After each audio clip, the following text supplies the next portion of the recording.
Hey, this is Greg the Carpenter coming at you again. Hey, let's talk about the frame and square. Let's dive into it. So right here I've got several frame and squares right here. Carpenter squares.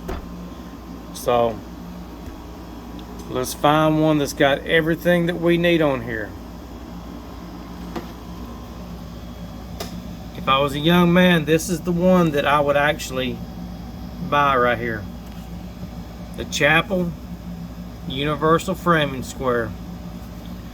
Got unequal pitches, equal pitch rafter tables on here. A lot of good information on this one.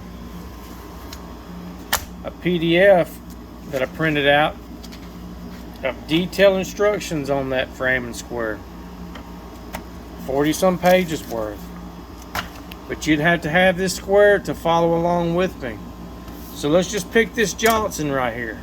It's got everything we need on here.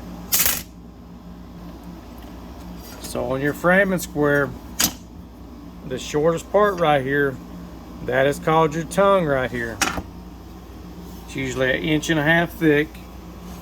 And this is your blade side right here. It's always about 2 inches thick as well.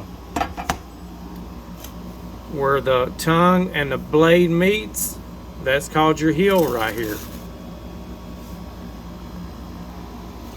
On this side of your tongue, on your framing square, this is your octagon scale. If you flip your square over, the back of your tongue right here, this is a brace rule right here. You'll see all these numbers right here. We can get into that later as well. On the blade side right here, you see all these numbers right here. This is the Essex board scale. If you flip it over,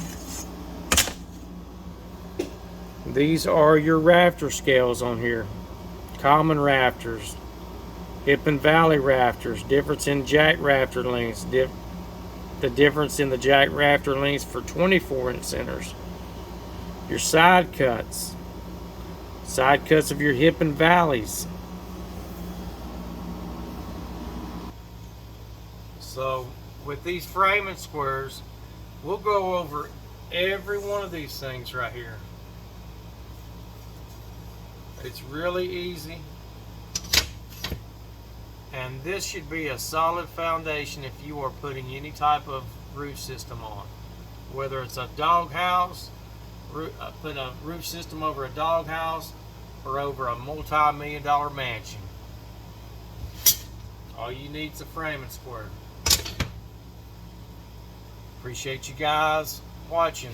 Catch you next trip.